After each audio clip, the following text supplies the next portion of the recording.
মহসিন হোসাইন নামে একজন ভাইয়া। ওনার বাড়ি জামালপুর জেলার দেওয়ানগঞ্জ উপজেলার কোন একটি গ্রামে।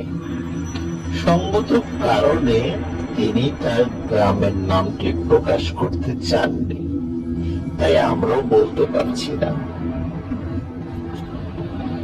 ঘটনাটি যে রাত্রে ঘটে সেই সালটা ছিল 2017 সাল। তখন তার এসএসসি পরীক্ষা চলছিল। মূল পরীক্ষাগুলো যদিও শেষ হয়ে গিয়েছিল,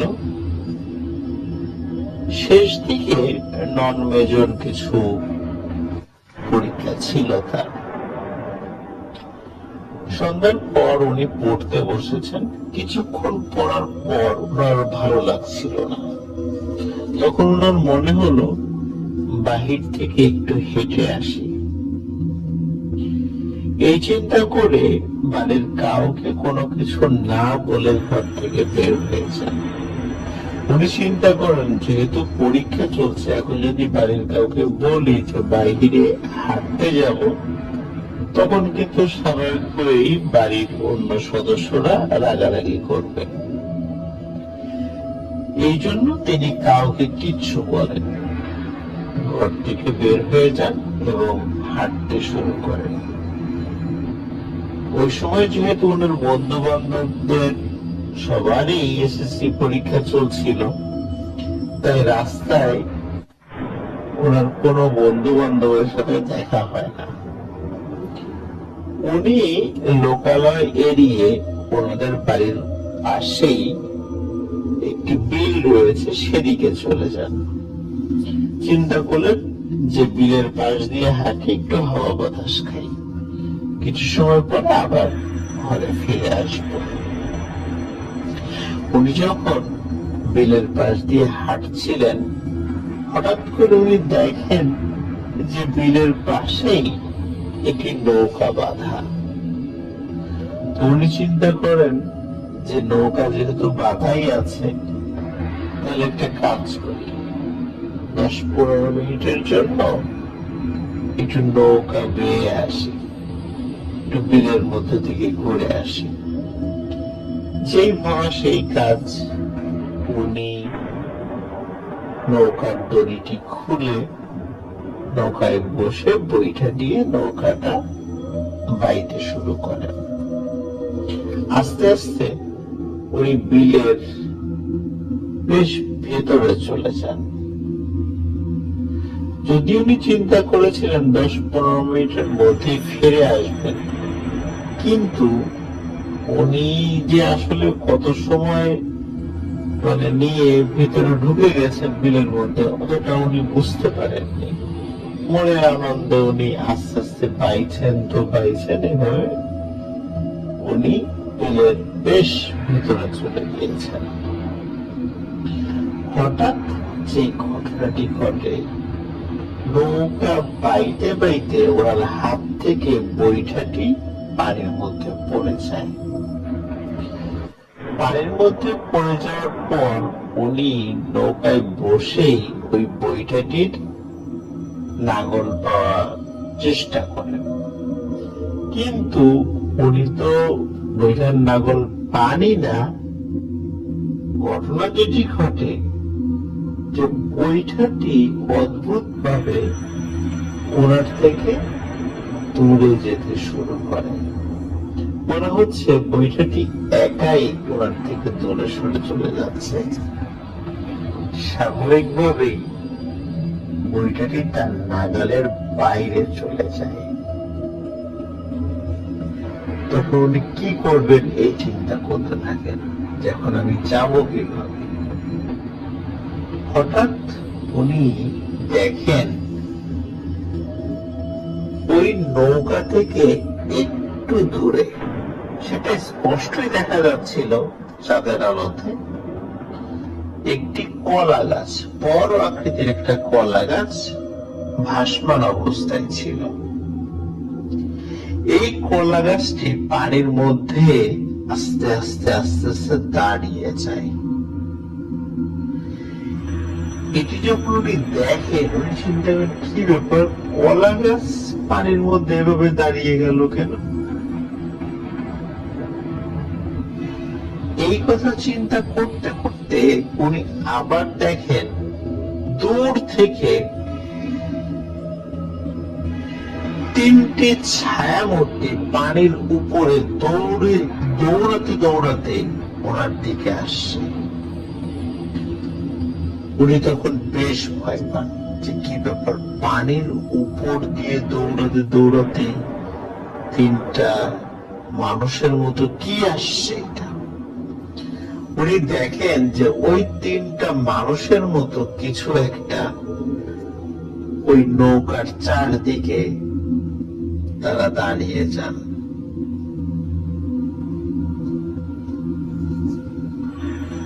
চাঁদের আলোতে তাদের চেহারাটা বোঝা যাচ্ছিল না, তবে এতটুকু বোঝা যাচ্ছিল তারা মানুষের যে আকৃতি বা স্বাভাবিক আকৃতি হয় সেই আকৃতি থেকে বেশ বড়। তাদের চোখগুলো জল জল করছিল এবং তারা এক দৃষ্টিতে মহসিন হুসাইন ভাইয়ের দিকে তাকিয়েছিল। কিছু সময়ের মধ্যে এই তিনটি কালো ছায়া নৌকার উপর উঠে বসে এবং উঠে বসার সাথে সাথে তারা কাকে রূপান্তরিত হয়ে যায় এবং কাকে রূপান্তরিত হয়ে এই কাক তিনটি নৌকাটি দোলাতে শুরু করে এবং নৌকার মধ্যে আস্তে আস্তে পানি ঢুকতে শুরু করে। ছোট তিনটি কাক এত শক্তি কিভাবে পাচ্ছিল যে তারা নৌকা দুলিয়ে সেই নৌকার মধ্যে পানি ঢুকিয়ে দিচ্ছিল। নৌকাটি যখন আস্তে আস্তে ডুবে যাচ্ছিল তখন মহসিন হুসাইন ভাইয়া উনি বুঝতে পারছিলেন যে এই নৌকায় আর থাকাটা ঠিক হবে না, কিন্তু উনি তো বেশ ভেতরে চলে এসেছেন তার বাড়ি থেকে, মানে বিলের মধ্যখানে। তিনি ভালো সাঁতার জানতেন। তিনি লাফ দিয়ে পানিতে পড়ে যান এবং পানিতে পড়েই তিনি সাঁতার কাটতে শুরু করেন। তিনি যখন দ্রুত সাঁতার কাটছিলেন তিনি ফিল করছিলেন পানির নিচ থেকে কিছু একটা তার পা টেনে ধরছে। তার শরীরটি অনেক ভারী হয়ে আসে। ওই অবস্থাতেই তিনি আয়াতুল কুরসি পড়তে শুরু করেন। যখনই আয়াতুল কুরসি পড়তে থাকেন তখনই ওনার পা ছেড়ে দেয়। যখন আয়াতুল কুরসি আবার শেষ হয়ে যায়, মানে পড়া শেষ হয়ে যায়, তার কিছুক্ষণ পরে আবার ওনার পা টেনে ধরে। তিনি যখন বুঝতে পারছিলেন যে আয়াতুল কুরসি পড়া ছাড়া আর কোনো উপায় নেই, তিনি ক্রমাগত আয়াতুল কুরসি পড়তেই থাকেন এবং সাঁতার কাটতে থাকেন। তিনি কিভাবে যে তীরে এসে পৌঁছেছিলেন তিনি নিজেও জানেন না। তীরে এসে পৌঁছানোর পর তিনি উঠে ওনার বাড়ির দিকে দৌড়াতে থাকেন। যেহেতু ওনার বাসা একদম কাছেই ছিল, উনি বাসার উঠানে গিয়ে চিৎকার দিয়ে অজ্ঞান হয়ে পড়েছেন। তার জ্ঞান ফিরে দেখেন যে আশেপাশে বাড়ির সদস্যরা তার সেবা শুশ্রূষা করছে। ইতোমধ্যে ওনার মা পাশের মসজিদ থেকে ইমাম সাহেবকে ডেকে নিয়ে এসেছেন। ইমাম সাহেব ওনাকে খুব ভালো করে পরীক্ষা নিরীক্ষা করেন এবং ওনাকে বলেন যে তুমি যখন নৌকা নিয়ে যাচ্ছিলা তখন ওই জায়গাতে তিনজন জিন সাঁতার কাটছিল, তারা পিশাচ প্রকৃতির ছিল, কিন্তু তোমাকে ক্ষতি করত না। কিন্তু তোমার বৈঠার আঘাত ওদের শরীরে লেগেছে, এই জন্য ওরা প্রচন্ড রাগ হয়। এই কারণে তোমাকে ওরা ডিস্টার্ব করেছিল। এরপরে ইমাম সাহেব তাকে খুব ভালো করে ঝাড়ফুঁক করে দেন। আস্তে আস্তে উনি স্বাভাবিক হয়ে যান। উনি কিন্তু তেমন অসুস্থ হন নাই, কিন্তু বেশ মানসিক ভাবে ট্রমাটাইজড হয়ে গিয়েছিলেন। এরপর থেকে ওনার সাথে এখন পর্যন্ত আর কোনো ঘটনা ঘটেনি। আশা করি প্রিয় লিসেনার্স, ঘটনাটি আপনাদের ভালো লেগেছে।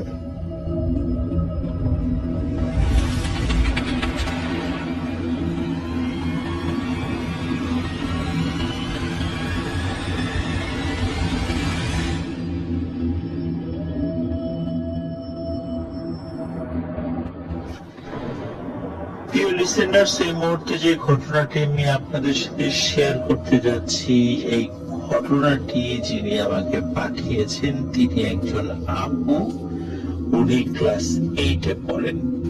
সঙ্গত কারণে তিনি তার নাম প্রকাশ করতে নিষেধ করেছেন, এই জন্য তার নামটি বলতে পারছি না।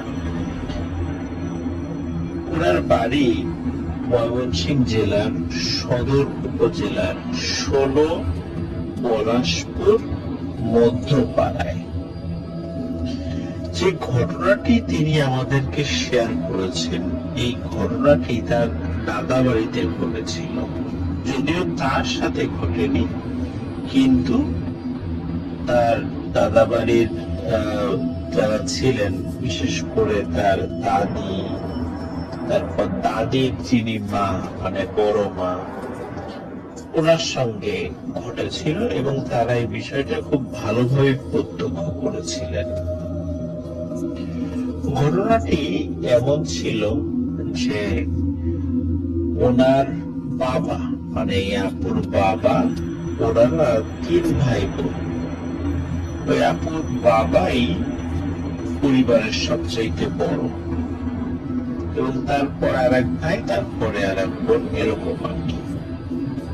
তো যখন ওই আপুর ফুপু জন্মগ্রহণ করেন, ওই জন্মের পর থেকে কিছু ঘটনা শুরু হয়। ওই গ্রামে একটা প্রথা মানে একটা কাস্টম বা প্রথা ছিল, সেটি হচ্ছে যে কোনো সন্তান যদি জন্মগ্রহণ করে, জন্মগ্রহণের পর আগুনের আঁচে বা আগুনের তাপের কাছে কিছুটা সময় রাখা হয়। কারণ সেখানে মানুষরা বিশ্বাস করত, এমনটা যদি করা হয় তাহলে ওই বাচ্চা এবং বাচ্চার মায়ের কাছে কোনো খারাপ অশুভ শক্তি আসতে পারবে না। তো জন্মের পরে যখন এমনটাই করা হয়, তখন ওই সময়টাতে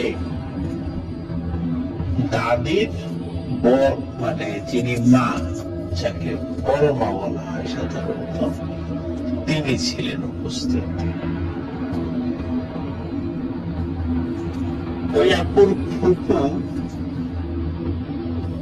তার দাদির পাশে ঘুমাচ্ছিলেন, তার দাদিও ঘুমাচ্ছিলেন, কিন্তু দাদির মা উনি জেগেছিলেন।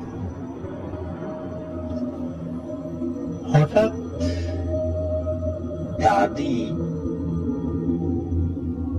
ঘুম থেকে ধরমর করে উঠে বসেন। তখন দাদির মা জিজ্ঞেস করে, কি হয়েছে? বলে, আমি একটা ভয়ঙ্কর স্বপ্ন দেখেছি। তখন দাদির মা বলে, ভয়ঙ্কর স্বপ্ন? কি স্বপ্ন?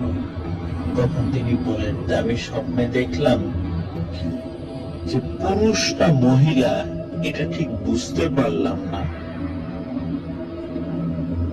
বিশাল আকৃতির মানুষের মতো কিছু একটা আমাদের এই ঘরের দরজার বাইরে দাঁড়িয়ে আছে। এবং তার দুটি ডানা রয়েছে, পাখির মতো ডানা, এবং ডানা দুটি খুব জোরে জোরে ঝাপটা ঝাপচি করছে। এবং ওই জিনিসটি আমাকে বলছে, আমাকে ভেতরে ঢুকতে দে, আমাকে ভেতরে ঢুকতে দে। আমি ভেতরে আসতে পারছি না। তখন স্বপ্নের মধ্যে ওই আপুর দাদি বলেন যে আমি কিভাবে ভিতরে ঢুকতে দেব। তখন ওই জিনিসটি নাকি ওই স্বপ্নের মধ্যেই ওই আপুর দাদিকে বলেছিলেন যে তোর হাতে যে পাখাটা রয়েছে, এই পাখাটা দিয়ে উল্টো বাতাস কর, তাহলে আমি ভিতরে ঢুকতে পারবো। এরপরেই আসলে ওনার ঘুম ভেঙে যায় এবং তখন ধরবর করে উঠে বসে। এই ঘটনাটি যখন তার মায়ের কাছে বলেন, বলার পরে তিনি বলেন যে ও কিছু না, ঘুমের ঘরে দুঃস্বপ্ন দেখেছিস, স্বপ্ন তো স্বপ্নই। সেই হোক, এগুলো বলে তিনি সান্ত্বনা দেন। এর ঘন্টা খানেক পরে আরো একটি ভয়ঙ্কর ঘটনা ঘটে, যেটি আর স্বপ্ন নয়, এটি বাস্তবে। ওই দাদির মা মানে বড় মা, তিনি শুনতে পান যে ঘরের পেছনে বেশ কিছু কলা গাছ রয়েছে। এই কলা গাছগুলি ভেঙে কোনো কিছু এগিয়ে আসছে এবং ওই শুকনো কলা পাতা অনেক সময় নিচে পড়ে থাকে। ওই কলা পাতার উপরে কেউ যদি পা দেয় তাহলে মরমর করে আওয়াজ হয়। ঠিক তেমনি মরমর করে আওয়াজও হচ্ছে এবং ওই জিনিসটি তাদের বাড়ির দিকে এগিয়ে আসছে। এই শব্দ শুনে প্রথমে বাড়ির সদস্যরা মনে করেছিল চোর। এই চিন্তা করে বাড়ির কিছু সদস্যরা ঘর থেকে বাইরে বের হয়, কিন্তু হঠাৎ তারা এই শব্দটি শুনতে পান না। ওনারা খুব অবাক হন।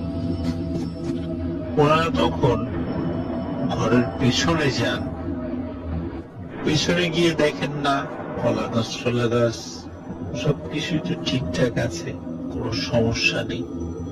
তাহলে সবাই মিলে এই কি শব্দ আমরা শুনলাম? আমরা কি সবাই মিলে ভুল শুনলাম?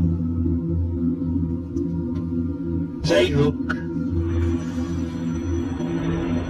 এই ঘটনাটি আপাতত এই জায়গাটাতে থেমে যায়। এর পরের একটি ঘটনা তিনি আমাদেরকে আবার বলেছেন, সেটি হচ্ছে যে ওনার দাদি বাড়িতে একটি বড় তেঁতুল গাছ ছিল, আর এই আপুর বাবা তার একজন চাচা ছিলেন, তিনি আবার টুকটাক কবিরাজি কাজ করতেন। আর কাজ করার সুবাদে ওনার একটা পালিত জিন ছিল, সে নাকি এই তেঁতুল গাছেই থাকত। বিভিন্ন কারণে যখন এই বাড়িটার কাজ করা হয় এবং বাড়ির পরিধিটা বা বাড়ির এরিয়াটা একটু বড় করা হয়, তখন তেঁতুল গাছটি কেটে ফেলতে হয়েছিল। আর তেঁতুল গাছটি কাটার পর শোনা যায় যে ওই তেঁতুল গাছে ওই চাচার সাথে থাকা যে জিনটা সেটা থাকতো, এবং এই জিনটি পরবর্তীতে আরেকটি গাছ রয়েছে, সেটি আম গাছ, সেটাও ওই বাড়ির মধ্যেই ছিল, সেই আম গাছে এসে থাকা শুরু করে। এবং আম গাছে এসে থাকার পর থেকেই ওই বাড়িতে ভয়ঙ্কর কিছু ঘটনা ঘটত। যেমন প্রতিদিন মাগরিবের আজানের পর অথবা এশার আজানের পর এই দুটো সময় হঠাৎ করে বাড়িতে ভূমিকম্প হতো। এই ভূমিকম্প কিন্তু তার পাশের বাড়ির লোকজন কিচ্ছু টের পেত না, শুধু ওই বাড়ির সদস্যরাই টের পেত। প্রতিদিন এই ঘটনাটা ওই বাড়িতে একটা নিয়ম হয়ে গিয়েছিল, মানে ওই বাড়ির সবাই এটাতে অনেকটা অভ্যস্ত হয়ে গিয়েছিলেন। তো এই ঘটনাটা যখন শুরু হয় তখন কিন্তু এই আপুর দাদির যিনি মা তিনি কিন্তু এই বাড়িতে ছিলেন না, তিনি অন্য জায়গাতে ছিলেন, মানে তার হাজবেন্ডের বাড়িতে তিনি ছিলেন। একদিন তিনি তার মেয়ের বাড়িতে বেড়াতে আসেন। বেড়াতে আসার পর মাগরিবের আজানের পরপরই হঠাৎ করে ওই বাড়িটা থরথর করে কেঁপে ওঠে। তিনি বলেন, কি ব্যাপার, এরকম ভূমিকম্পের মতো মনে হচ্ছে কেন? তখন বাড়ির অন্য সদস্যরা, তার যিনি মেয়ে মানে ওই আপুর দাদি, তিনি বলেন, না ও কিছু না মা, তুমি এটা নিয়ে ভেবো না, এটা এমনি। কিন্তু ওনার কাছে বিষয়টা খটকা লাগে যে কি ব্যাপার, এমনটা হওয়ার কথা না তো।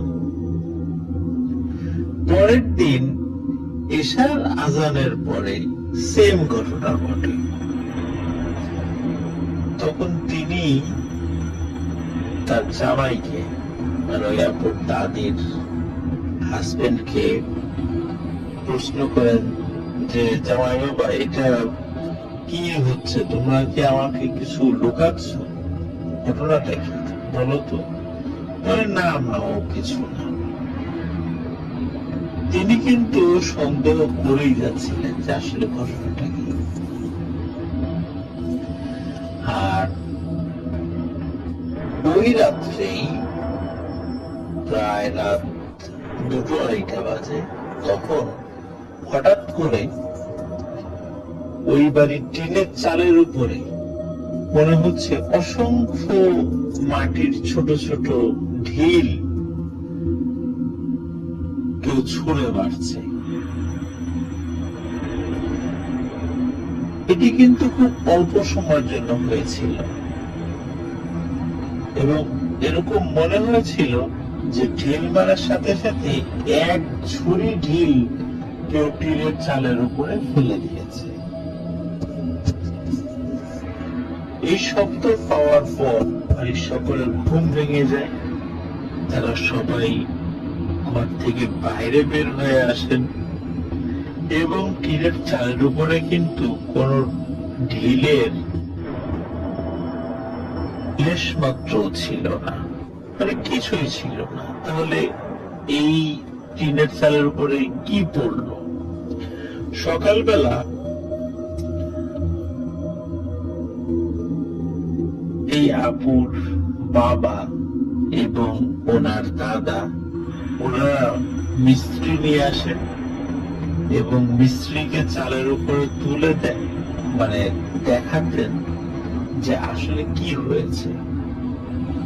কিন্তু মিস্ত্রি বলে, না কিচ্ছু হয়নি, বাড়িটা একদম ঠিকঠাক এবং উপরে সামান্য কোনো কিছু টুকরো পড়েনি। তাহলে এই ঘটনাটি কেন ঘটছে? এই ঘটনাটির সলিউশন এই আপুর দাদির যিনি মা তিনি দিয়েছিলেন।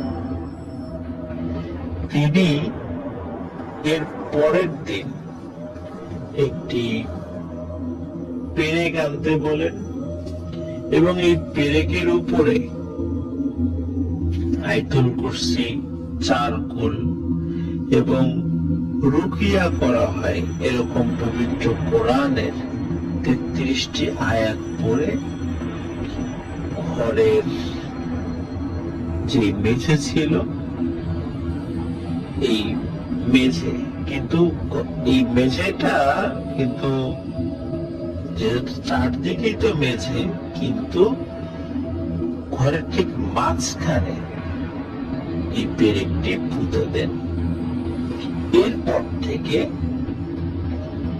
ওই বাড়িতে আর কোনো ঘটনা ঘটেনি। শুধু তাই না, ওই পেরেক গাড়ার পর প্রায় 40-45 বছর অতিবাহিত হয়ে গিয়েছে, আজ পর্যন্ত ওই বাড়িতে আর কোনো প্যারানরমাল ঘটনা ঘটেনি। এটি ছিল ঘটনা। আশা করি সবার ভালো লেগেছে।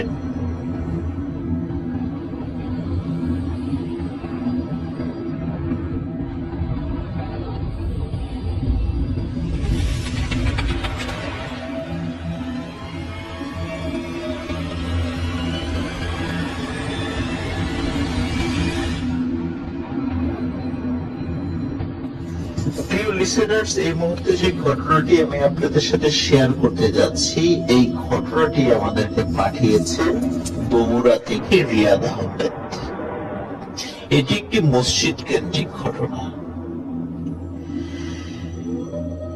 স্থান বগুড়া জেলার শিবগঞ্জ উপজেলার পীরব ইউনিয়নের বগটোটা নামক একটি গ্রামে। ঘটনাটির সময় 1980 সাল। ঘটনাটি ঘটেছে রিয়াদ আহমেদের আপন ফুফার সাথে। ঘটনাটি একটি মসজিদ কেন্দ্রিক, আর রিয়াদ আহমেদের ফুফা ওই মসজিদের মুয়াজ্জিন ও ইমাম ছিলেন। ঘটনাটি যে রাত্রে ঘটে, ওই রাতে তিনি ভুল করে ঘড়ির সময় না দেখে তিনি ঘর থেকে বের হয়ে যান ফজরের ওয়াক্ত হয়েছে এই মনে করে। তিনি যখন ঘর থেকে বের হন, সবসময় বিশেষ করে সন্ধ্যার পরে বা যখন ফজর আজান দিতে আসেন, তিনি তার হাতে থাকে একটি টর্চ লাইট নিয়ে বের হন। তখন তো এরকম চার্জার টর্চ লাইট ছিল না, ব্যাটারি টর্চ লাইট ছিল। 5 ব্যাটারি টর্চ লাইট গুলো বেশি প্রচলিত ছিল তখন। এটার আলো হতো খুব বেশি, অনেকে হয়তো বা সেটা দেখে থাকবেন। যাই হোক, মসজিদটি অনেক পুরাতন ছিল। পুরাতন হওয়ার কারণে ভৌতিক ঘটনা ছাড়াও বেশ কিছু অদ্ভুত ঘটনা ঘটত। ঠিক তেমনই দুটো বিষয়ে আমাকে রিয়াদ আহমেদ বলেছেন। যেমন, ওই মসজিদের ভিতর থেকে হঠাৎ করে নাকি সাপ বের হতো, আবার অদ্ভুত আকৃতির কিছু পোকামাকড়ও বের হতো, যেটা আসলে বাইরে কখনো দেখা যেত না। এবং এই ধরনের পোকামাকড় অনেক প্রবীণ মুরব্বীরাও কখনো দেখেনি, যেটিও মসজিদ থেকে বের হতো। মসজিদের পাশে রয়েছে পুরাতন একটি পুকুর এবং একটি পুরাতন কবরস্থান। যে রাত্রে ঘটনাটি ঘটে, সেই রাতে রিয়াদ আহমেদের ফুফা, যিনি ওই মসজিদের মুয়াজ্জিন ও ইমাম ছিলেন, তিনি ঘড়ি না দেখেই হাতে টর্চ লাইট নিয়ে ঘর থেকে বের হয়ে যান। তিনি যখন আসছিলেন, আসার পরে যখন মসজিদের এরিয়ার মধ্যে তিনি প্রবেশ করেছেন, হঠাৎ করে ওনার মনে হলো পুকুরের মধ্য থেকে সাঁতার কাটার আওয়াজ আসছে। তিনি চিন্তা করেন, এত রাত্রে সাঁতার কাটে কে? এই চিন্তা করে ওনার হাতে থাকা টর্চ লাইটটি উনি মসজিদের পুকুরের দিকে ধরেন, কিন্তু কাউকে তিনি দেখতে পান না, এমনকি পানিও নড়ছে না। তখন আবার ছিল গরমকাল, চারদিকে বাতাসও কম ছিল। তো উনি চিন্তা করেন, কি ব্যাপার, একটু আগেই না সাঁতার কাটার শব্দ পেলাম, এখন থেকে পুকুরের পানিও স্থিতিশীল। তিনি চিন্তা করেন হয়তোবা তার মনের ভুল। এই চিন্তা করে তিনি আবার মসজিদের দিকে এগোতে থাকেন।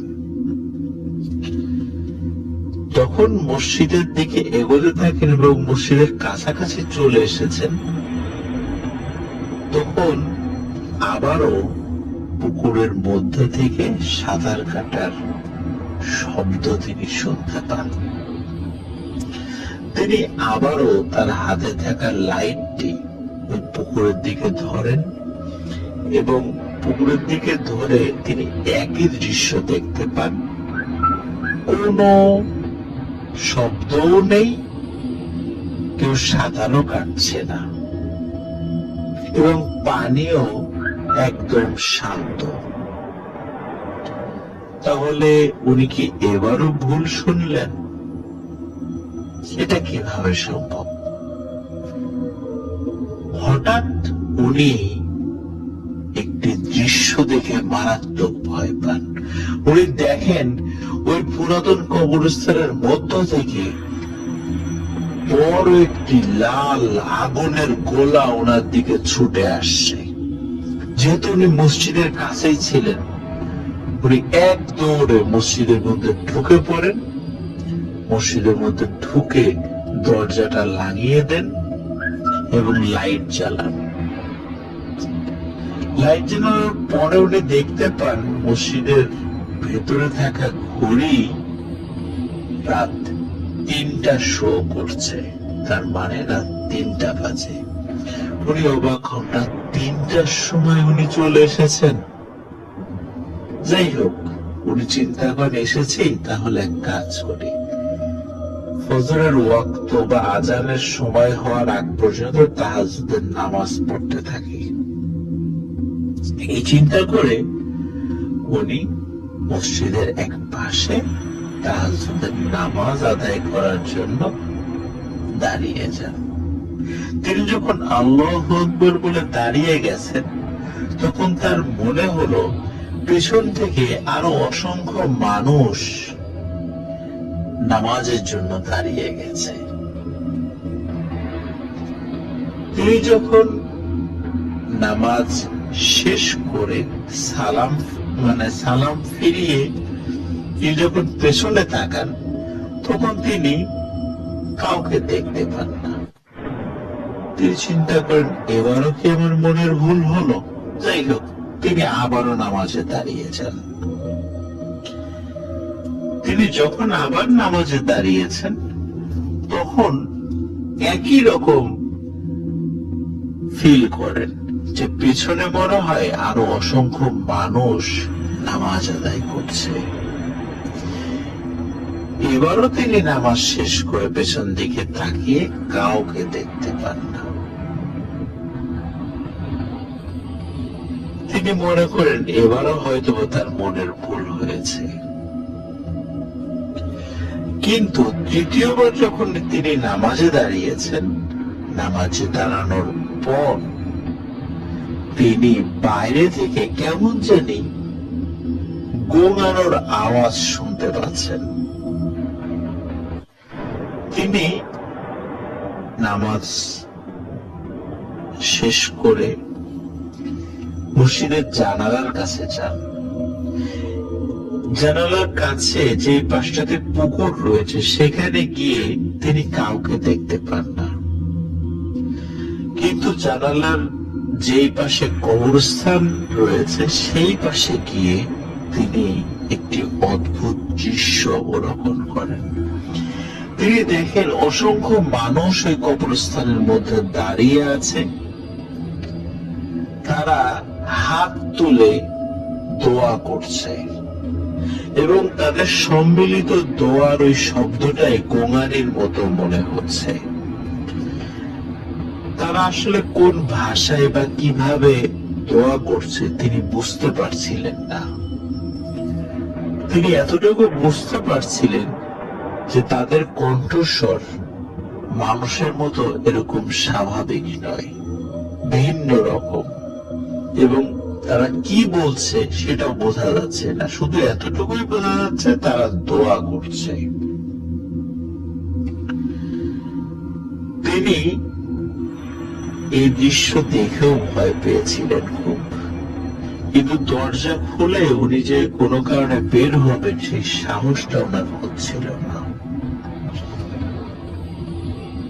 তিনি আবার তাহাজ্জুদের নামাজের জন্য দাঁড়িয়েছেন এবং ফজর ওয়াক্ত হওয়ার আগ পর্যন্ত তিনি তাহাজ্জুদের নামাজ পড়তে থাকেন।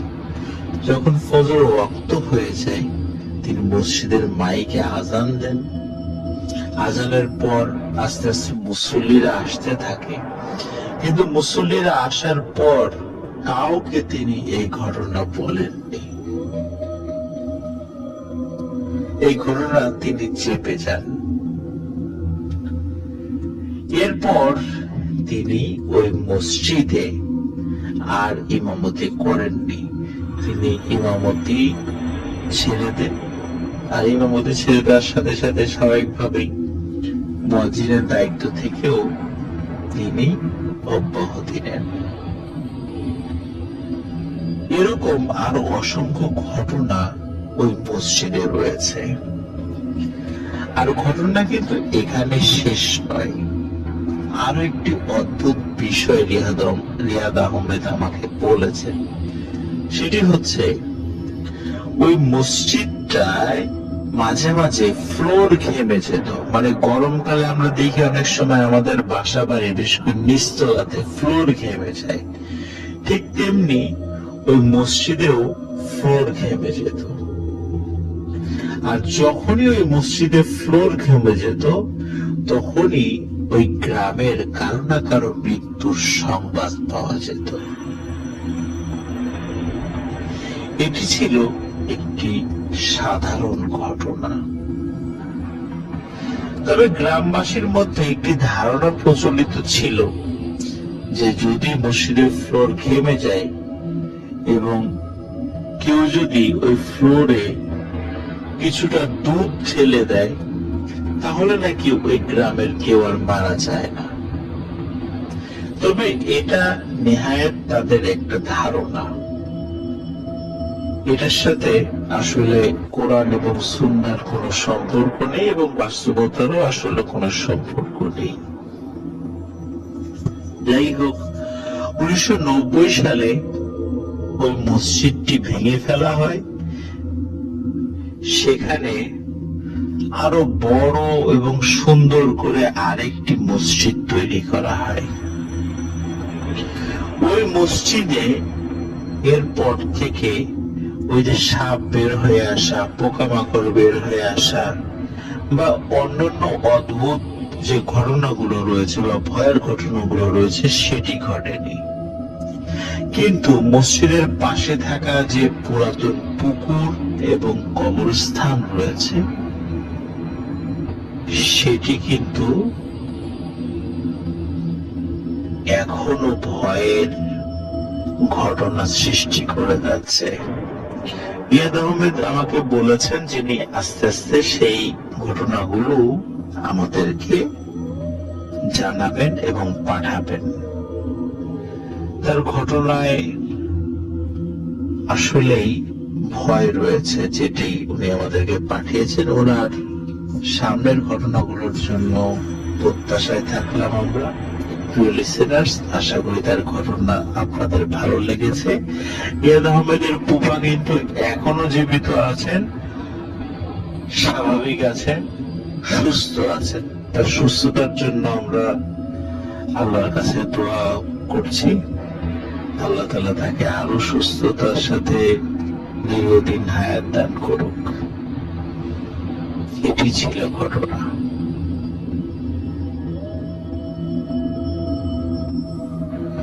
প্রিয় লিসেনার্স, আশা করি আমাদের ঘটনা আপনাদের ভালো লেগেছে।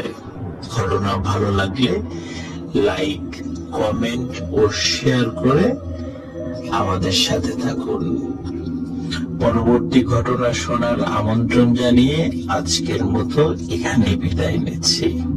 আসসালামু আলাইকুম।